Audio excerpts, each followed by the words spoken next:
Hello and a very warm welcome indeed to Quadriga. And this week, all eyes here in Germany have been on the western city of Solingen, where 25 years ago a racist arson attack on the house of a Turkish family left 2 women dead and 3 girls also dead. 14 others were injured. German Chancellor Angela Merkel and Turkish Foreign Minister Mevlut Çavuşoğlu took part in ceremonies that commemorated the events of May the 29th, 1993, when 4 young men set the house ablaze. It was one of the worst far-right atrocities in Germany's post-war history. Remarkably, the survivors of the attack chose to stay in Solingen, saying, "This is where our children were born, and this is our home."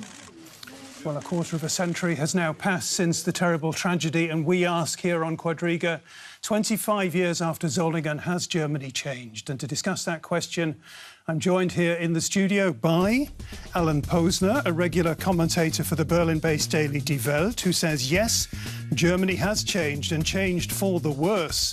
Racism and Islamophobia now have a voice in Parliament. Turks respond with anger and alienation. Also with us is Yasemin Ergin, a freelance journalist born here in Germany but with Turkish roots. She makes features for some of Germany's leading TV channels. And Yasemin argues that in times of growing divisions, it was an important political signal that Chancellor Merkel commemorated the attack together with Turkey's foreign minister. And a warm welcome too to Deutsche Welle's own Akal, an expert on Turkish-German relations, formerly based in Ankara, now with DW here in Berlin. And Deger believes that 25 years after Solingen, xenophobia, racism and Islamophobic rhetoric are suddenly mainstream. As Chancellor Merkel said, they are playing with fire. Thank you all 3 for being with me here today, here on Quadriga. And Yasemin Ergin, I'd like to begin with you, if I might, with the simple question, what does Solingen mean to you? Solingen was, of course, the major attack in a series of attacks that changed the way that people like me felt about living in Germany. I was a teenager when Solingen happened, and of course I remember it all very vividly. There was the attack in Mölln. Before that, of course, Hoyerswerda, like all these attacks in Eastern Germany that were already worrying, but didn't have so much to do with us who had lived in Germany all our lives. Living in the western part of Germany. Yes. I mean, people with a migrant background who were born and raised in Germany, who considered Germany their home, and which I still do, of course. But yeah, those attacks, they were frightening, they were shocking, of course, and they were very confusing. How did you talk about the attacks in your family? To be honest, I don't quite remember how we talked about them. What I do remember is that the attitude that my parents had slowly shifted. It wasn't like immediate. They didn't say, oh, from now on, we don't feel safe in this country. But there was this slow shift whereas like in the past, my parents very easily befriended their German co-workers. But then in the mid-90s, they started feeling more comfortable in their mosque community, for example. And they started being more suspicious about who I was friends with and where I was going and those sorts of things. What I do remember more, when you ask me about how was it discussed, I remember how it was discussed in school, because I was a high school student at the time. And one very vivid memory that I have is that, I'm not sure if it was after the Mölln attacks or after the Solingen attacks, but we were sitting in class, and then there was, I don't know, I think it was the German teacher or the history teacher, and he addressed me and asked me, how does this make you feel? How are you feeling? And I know it came from a good place, but I remember thinking, why are you only asking me? This should affect everyone here. This is not just, I'm part of this classroom, I'm part of this city, of this society. Why do I have to? And it was difficult emotions, of course, so it was difficult to talk about it. And I felt a little helpless, thinking, why do I have to carry this weight all by myself? Why, everyone should be shocked. Yeah. So that's one memory that I Thank you. have, and I think that's very characteristic, actually, for the way we discuss these issues. Alan Posener, take us back to 1993, the mood of the times, if you would, from your perspective. Yeah, well, it was just after reunification. I mean, it was 4 years behind, and indeed, there was this kind of feeling in the West that racism was a problem of the East. I experienced a good friend of mine who was an East German, and we'd corresponded before the wall came down. The wall came down. I invited him to my house and showed him Berlin. I went with him to Kreuzberg, which at that time wasn't the chic place it is now, but was full of people from Turkey, and I showed him the place, and I liked being there, right? Because I went to restaurants and so on. My daughter lives there now, and he came out to one of these places and he said, he was a member of the East German Communist Party, and he said, I've always been in favour of reunification, but I'm against reunification. Now I'm in favour of it because we can work together against these people. Mm-hmm. And I was shocked. This was a communist, someone, who was supposed to be for the brotherhood of man and woman, and he was talking like that. So that was the feeling. And when, as you say, this thing happened in Solingen, there was sort of, no, this can't happen here. But it had. Mm-hmm. That was a big shock. Deger, Akal, well, when Solingen 25 years ago, does it seem like something that happened in another place at another time, or does it seem like something that is relevant for today's Germany? It's unfortunately relevant for today's Germany. I mean, we're talking about Solingen, and yes, the ceremony where Chancellor Merkel attended was really critical and historic, I think. But for me, I'm in Germany for 9-10 years now. I have witnessed as a journalist when the neo-Nazi serial murder came out, the NSU, and I mean, let me just explain for the viewers. This was a terrorist cell operating out of Eastern Germany that went on a killing spree, if you so will. It's the term that is very often used between 2000 and 2007, killing 10 people, a German policewoman, a Greek gentleman, and 8 people with Turkish roots. So yes, and for me it was quite shocking. All the information which came out in 2011. It is still, and I think we're witnessing more and more anti-Semitist, xenophobic, Islamophobic rhetoric, which is becoming, scary. It's becoming mainstream, and I think it's for me as a journalist, it's very important to witness how this issue is being dealt by political parties and the government and the state institutions and expert and journalists. So it's still a big threat for the German society. And it's interesting to see how Merkel dealt with it in Solingen. I think the speech she made, I read it 3 times, and I wondered, who wrote this? Because I'm sure she had her contribution as well. But each line, and it's unfortunate, I have to say, it's sad that the Turkish press didn't really cover it. It should have been. I would have published the whole speech, because each sentence was what the Turks here in Germany want to hear. They were expecting these messages to be given for more than 25 years. That's interesting. That's fascinating. It's a bit late, but it's important. Okay, we'll talk about Chancellor Merkel in just a second, a little bit more. The Solingen arson attack back in 1993 became a symbol of hostility to foreigners, a symbol of xenophobia. The amazing thing is how the survivors have responded. The arson incident in Solingen was one of the most fateful racist attacks on immigrants and refugees in Germany during the 1990s. Mevlüde Genc lost 5 family members back then. To this day, her home is protected by careful security measures. Still, she has repeatedly called for peace and reconciliation. My wish is for us to look to the future, for us to treat each other humanely and set an example for our young people. So many of my compatriots live in Germany. I wish for us to deal with each other in a respectful and friendly way. Mevlüde Genc has lived in Germany for 48 years. She would never dream of leaving Solingen. She even became a German citizen following the attack. And she warns emphatically against allowing the Memorial Day to be used for a political agenda. So what kind of message is coming from Solingen? Well, before we talk about the message coming from Solingen, let's talk about Mevluda Genc, a remarkable woman. Where do you think that humanity and that strength come from?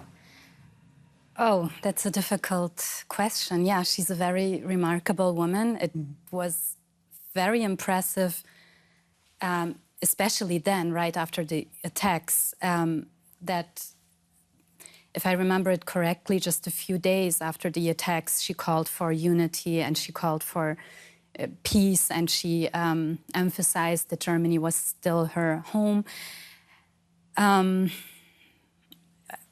I think she's just a remarkable woman with a big heart who didn't want to let hate win. I don't know, it's difficult. It's a difficult question to answer. Who can even begin to tell me where the hate comes from? There was hate then, there is hate now. Where does it come from? There. Well, we define it as hate. I want to differentiate it a little bit. There is some political, ideological leaders who are manipulating, populist people who are manipulating fears and grievances of some people. Putting aside the ideological political aspect, because we cannot hide that Germany has a problem with far-right ideology.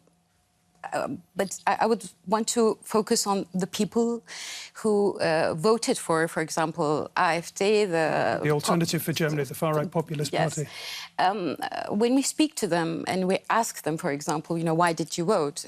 They're angry, they feel lost. We're always talking about, integration of immigrants, but the reality is that some Germans have a problem with integrating into modern Germany, and we have to accept the fact that Germany has changed, and those people don't identify themselves with Germany and with Germany's values, and it's a problem of integration. Germany has changed, Ellen. Interesting. Just let's talk about Chancellor Merkel, because her response to this, or her contribution to the ceremonies this past week in Solingen, in and around Solingen, the attack in Solingen, were very, very different from Helmut Kohl at the time of the original attacks, and that's a very important point. So something has changed, and has changed for the better. That's true. I mean, Helmut Kohl was asked whether he would attend the funeral of the victims, which was held in Turkey, I think, or some of them, and he said, "I'm not going to. I'm not in favour of burial tourism or something like that. Condolence tourism. Condolence tourism, and that was scandalous. And indeed, Merkel has reacted quite differently. But the interesting thing is, if a mother had reacted in the way this Turkish mother did, and she'd been a Christian, everyone would have said, where does it come from? Everyone would have said, from her Christian faith. But none of us have said it came from her Muslim faith, which it probably did. And this is symptomatic, I think. We do have a problem in Germany with recognising and reconciling ourselves to differences. Here, Islam is immediately a red flag goes up. Immediately, you were talking about your parents and the comfort they found in their mosque. Immediately, a flag goes, a parallel society. We can't have that. Why can't we have parallel societies? I'm fine with people having parallel societies. We have a parallel society in East Germany. I'm more worried about that, but still, okay, let them have so we really... I mean, I think the British are more relaxed about this, because they have more experience with it. Germany... there's a but Germans say, Ordnung ist das halbe Leben. Order is half of life. They're like that. We're talking about asylum seekers. We're talking about about integration. Is Germany a country that is still desperately wrestling to reconcile itself with its past and decide whether it wants to be an open country or a closed country? Yes, you put it very well. The point is, we are already an open country. But the point is that the politicians, including, by the way, Chancellor Merkel, have been sending mixed messages. As good as her speech was, I remember a couple of years ago, she said multiculturalism has failed totally. So what? Right? I mean, where is she? And this is really the problem. Our politicians are not totally on message. There's a constant... You know, the other day, the Free Democratic leader said, when you're in the queue at the baker's, you want to know that the person with the dark skin in front of you is actually legally here. Why would I want to know that? Why wouldn't I want to know that the person with the white skin in front of me isn't a neo-Nazi?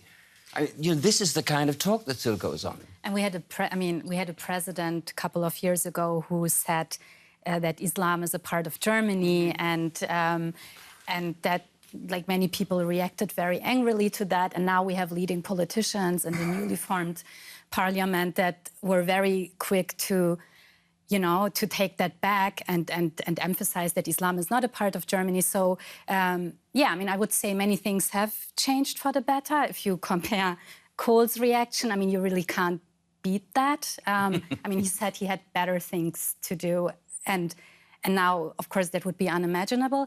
But there's still this, the progress is always, how do you say, one step... One step forward, two steps back, or two steps forward and one step back is difficult to actually get. And I think mixed messages is a good way of putting it, because, yes, politicians today, they...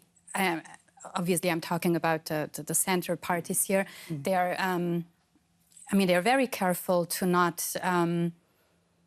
when it comes to racism, when it comes to racist attacks, when it comes to xenophobia, they are very careful to, to express that that's not what Germany is about. But then, on the other hand, you have parties like the Christian Socialist Union, and they are... basically, Bavaria. Yeah, they're trying to. They're struggling with the AfD and reacting in a way where they are almost competing with them or trying to compensate. So yeah, it's difficult. It's not a smooth progress. Okay, well, people might be wondering, what does President Erdogan, the Turkish president, have to say about all of this? Here is one of his core messages. What has to be done for integration must be done. But I say no to assimilation. What would you say, Yasemin? I'm curious about what... Do you think that Germany is trying to force Turks to assimilate in Germany rather than to integrate? It's a tough question. No, I don't think that Germany is forcing Turks to assimilate, but I do think that Germany is always putting Turks, also other migrants, but mostly Turks, on the test. So it's not so much about assimilating. Integration is enough, but you have to prove very hard that you are integrated. So every little slip, for example, if a... I don't know, you will talk about it probably in a minute. I feel like we are questioned every day. How well integrated are you? Can you prove it? What do you think about Erdogan? So you're nodding. No, it's really amazing. What is integration? Integration has different aspects, like social integration, cultural integration, structural integration, and then you have emotional integration. And that's the most important part. And when I think sometimes, what do Germans mean with integration? What would show? I have the feeling that a Turk could never be considered as a 100% integrated person. Germany, some Germans have an expectation which is not realistic. We have black hair. Some of us wear headscarves. Some of us go to mosques. This is the reality. I don't understand what integration, the expectation regarding integration is. And I think it's very challenging for most of the Turks here. I think it's really sad when I talk with people who are well educated, who are well integrated, in my point of view, and they feel lost. They don't feel acceptance. Integration, the most important thing is to have acceptance. I mean, if you want emotional integration, and if you expect someone who doesn't feel accepted to feel loyalty, that's obsession. That's not psychological. It's not healthy to expect from someone that you don't accept to be loyal to you. I saw somebody on one of the on German TV this past week when people were reflecting on Solingen. There was a Turkish guy on TV, and it was a fascinating statement that he made. He said, "People expect me to accept German culture, yeah, but I'm not sure that I do. It's not just going one way; it's going back the other way. The Turks are being put under pressure to accept German culture and are maybe saying, no, I don't want to go that way. I don't want to, I resist." He openly said it. I mean, Yeah. that he... Because, I mean, that's... and we're talking... Sometimes I have the feeling that we're too much talking. For example, we started with Solingen, and now we're talking about integration. These are two different issues for me, because Solingen and NSU and all those neo-Nazi violence which has killed since 1998 more than 184 people, this is huge. This is something that Germany has to handle. I think there needs to be really serious discussion. This is about murder. This is about killing people. Our viewers will now be asking themselves, are Turks actually safe on the streets of Germany? We Given are. But you're quoting, you know, No, figures that are shocking, that are appalling. I personally think that we have to focus on the positive sides, and we have to, those who believe in liberal democracies, we shouldn't get engaged into their boats, which is full of hatred, and on both sides. I mean, we're talking about AfD, we're talking about neo-Nazis, and there are really similar people on the Turkish side. I think we should just refuse to get engaged in their wording, the way they discuss the issues. That's why I don't want to talk constantly about the bad things. Yes, Turks are safe, and Angela Merkel just said a few days ago, she told me, Genc, this is your home, and we will do whatever is necessary to that you're safe. I think we are safe, but I think Turks want to see the German agencies, the German institutions doing the necessary things to feel safe here. I think we want to see more and more steps taking, and we are fed up with those statements, those harsh rhetorics. And it's not only about us, it's about Jewish people who live here in Germany. There are headlines like, in foreign press, there are headlines like, "Are the Jews safe in Germany?" This is a shame. This is so, it's not being taken seriously. So what you're talking about is toxic political language that is having an impact on the broader society, Alan. Yeah, and it has nothing to do with whether the Turks are integrated, assimilated, or what. What was the most assimilated group in German society ever? It was the Jews. And it was precisely because they were assimilated that they were annihilated. That was what the Nazis said. Look, I don't know if the guy in front of me at the baker's, if he's a Jew or not, because you can't see him with his, you know, but he probably is, you know. And so this group, which is so much for German culture, culture is unimaginable without the contribution of the Jews. They were liquidated from Germany. So if I were of Turkish origin, you know, and someone asked me, do you accept German culture? I said, well, yes, up to a certain point. But, you know, there's certain things about you I'm not sure. Because look what happens when you assimilate.